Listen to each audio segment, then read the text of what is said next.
Good evening, WrestleTalk fans, and welcome to another installment of WrestleTalk, the video show about wrestling and the ins and outs, gossip, rumors, feedback, mainly a forum and discussion page for you to hear topics and see what you think about them. I love the feedback that we've gotten so far. I look forward to more feedback and more responses with our videos. Real quick, we want to encourage everybody to subscribe if you have a YouTube page. We'd love to see it. Um, and we'd love to be your friend out here on YouTube as we're just getting started ourselves. I am your host, Joshua Zimmerman, avid wrestling fan since 1999 and Pennsylvania wrestling promoter since 2005. Today, like I said, we discuss the unification of the WWE titles, all the belts that are currently on the show. World Wrestling Entertainment wants unified by WrestleMania. And you have to wonder why that is. And we'll get into this right now. And it's actually one of the major topics that I couldn't wait to touch on. That's why the last couple days you've been getting a lot of material from us, because we're having a lot of fun with this. There will be no guest host tonight. I am on my own because I think the topic's strong enough. Well, regardless of that, guys, I really want your feedback to see where we can make it better. And if there's any flaws in it, I understand, everybody has their opinions on wrestling. But the more I can make it better for you, the better it is for me. I really do this out of sheer enjoyment. I look at the numbers. They're important to me. I want to see the opinions getting across that WWE doesn't have to be doing everything they're doing to be successful. They were successful 10 years ago with a different plan. It's just that over 10 years, 15 years, the concept and plan have changed. But corporate wants you to think that it's been the same structure, and it's not. And where to point that out better than the unification of these titles. Now, the titles have not been taken seriously in the last 12 years, outside of the heavyweight titles, which they really don't have a choice. You have to hype up your heavyweight title match, or your heavyweight title matches, or it's not going to matter. None of your wrestling will matter if there's no end game. We know that. But the unification of the rest of them, it basically says, without directly saying it, even though it's an admission of guilt, if you want to call it that, it basically says, hey, we don't take these championships seriously enough. We understand we need championships to run this show, but because we don't defend them enough or take them seriously anymore, we're going to unify as many as we can. That way, we can maybe delete some more. You notice that Harcore title isn't around anymore. This ventures off into different things like pay-per-view name changes. But just sticking to the topic for a moment, or for most of the show, because a lot of them go into two-parters that don't really intend on being two-parters, but I like to think they're the ones we have more fun with. Because we analyze it a little more than 15 minutes of just beating into you what we think. SummerSlam 2010 saw an interesting opener, and me and the friend that rented SummerSlam 2010 were actually surprised. We went from the free-for-all that's in every WWE pay-per-view. They give you that first half hour to hype you up to get their last-minute buys. But we went right from the free-for-all and the hype and how they hype up the matches to right in to an Intercontinental title match. Now, I was excited because it was Kofi Kingston and Dolph Ziggler. Not so much for Dolph, but Kofi's had it, can hold it, proven that he can hold it, etc., etc. Looks good when he holds it, etc. It disappointed me because about midpoint, midpoint you kind of seen where the match was going, that there was a back and forth for some reason. and you almost thought that it was going to be like a quick pinfall victory and Kofi or Dolph would win or retain on like a whim. But then just for it to turn into a spot for NXT to hype up their match later. Now, one could say it made NXT Nexus look good for the 7-on-7 match. And it did. But you already don't take your title seriously. You're going to run a 15-minute match that was for up until the interruption was a great match. You're going to run this and then run it for 15 minutes just to have it end that Dolph retains by disqualification because Nexus came in and decided to make Kofi the example for the pre-match hype. Wouldn't have a problem with that if the IC title wasn't on the line. Never mind that you don't take them seriously, but now you've said that we don't take our title matches so seriously. We don't take them.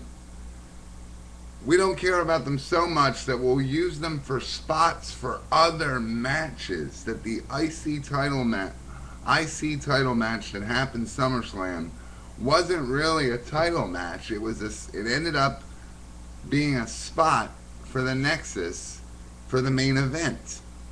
Like I said, no problems with it. But you're already having problems in the championship department and how people don't think you use them enough in pay-per-views or defend them enough in general. Now you're going to take a 15-minute title match that really wasn't a title match at all. It was a promo spot. Just a thought. When you have a wrestler like Kofi Kingston, Vince, Evan Bourne, John Morrison, etc., etc., talent rotation. What we have in wrestling is a problem that the brand split started, but that nobody in these management positions for the wrestling wants to say, hey, we brag about wanting the newest thing to hit wrestling, but then we don't use it. Think about it. They ousted Daniel Bryan just to bring him back. They realized they needed him. They realized what they had. Yes, they fixed that area there. But so many other wrestlers that wind up getting hired and you don't use.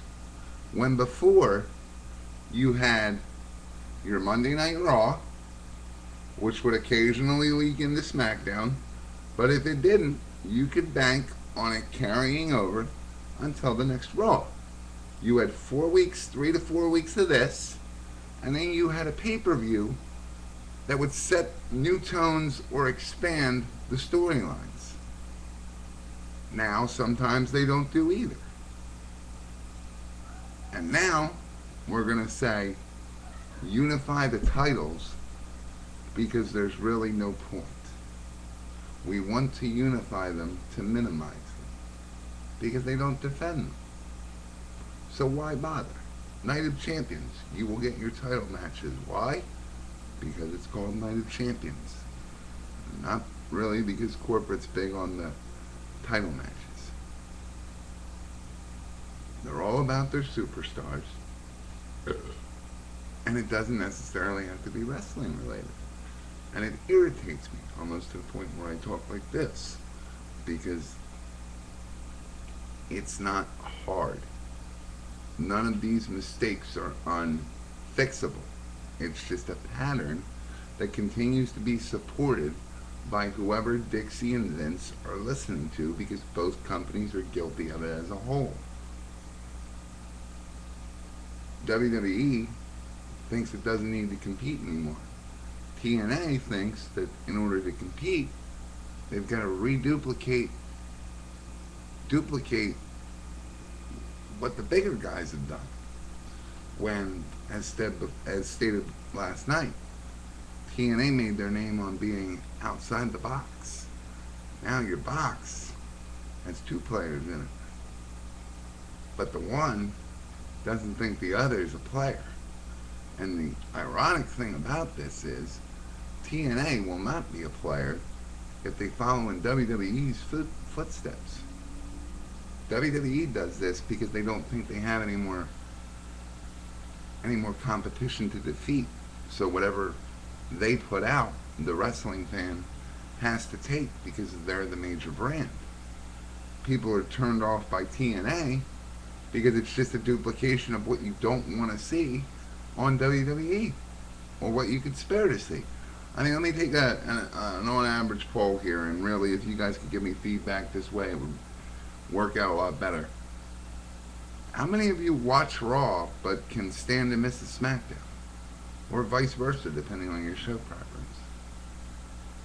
I think it's safe to say your major show where you see all your changes is Raw. And they've made it so, yes, it's two brands. But now you have fans that want to see Raw and don't want to see SmackDown, or want to see SmackDown but don't want to see Raw. When before, you used to rotate your talent, rotate your storylines, have fresher material, but we've already been through that. But you used to rotate your guys to where a dark match wasn't the only place you've seen a new up-and-comer. You've seen them at the house shows.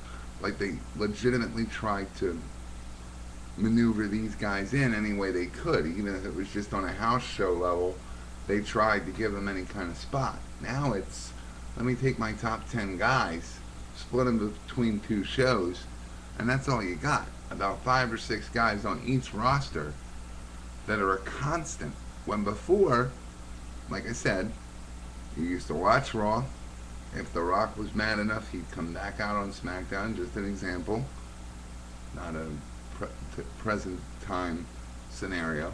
But if The Rock was mad enough, he'd come back out and address the wrongs of Raw on SmackDown. Or he would wait till Raw, knowing that it really wasn't that important or it wasn't written in. But he would wait till Raw and pick up Raw where the previous week left off. Now you have it where SmackDown versus Raw for the last years, since the buyout. Since they more or less lied to all these wrestlers and said, yeah, we're going to take you on, but then we're going to hold you for a year or two, and then we're going to shave our roster. And oh yeah, every year, some of these guys don't even get announced till they've been gone a month or two. Weeks to a month to whatever. Some of these guys aren't even announced right away. Because they get them, they use them for 6 months, they sit on the roster for 2 years, and then you find out they've finally been cut like a month ago. Just a scenario, not with everyone, but it goes back to the dead weight issue. Manage your company. You're going to stick with this routine, fine.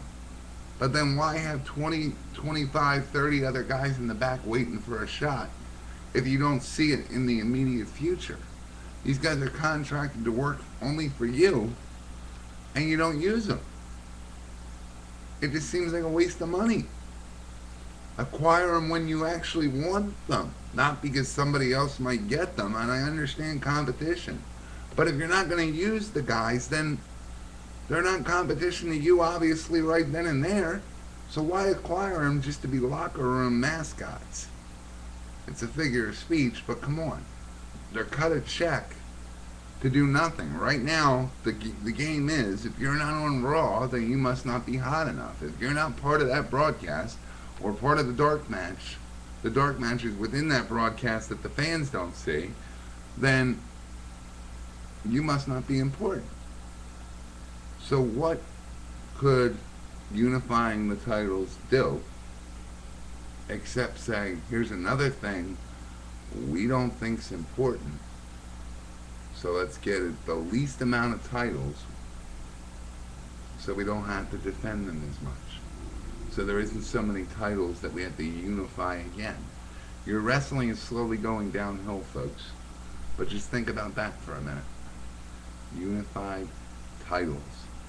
After 12 years ago, the titles were defended with no problem. They were part of Raws, part of SmackDowns, and they worked fine. So what's the end game? Have one title, the heavyweight title, and the rest won't matter? You tell me.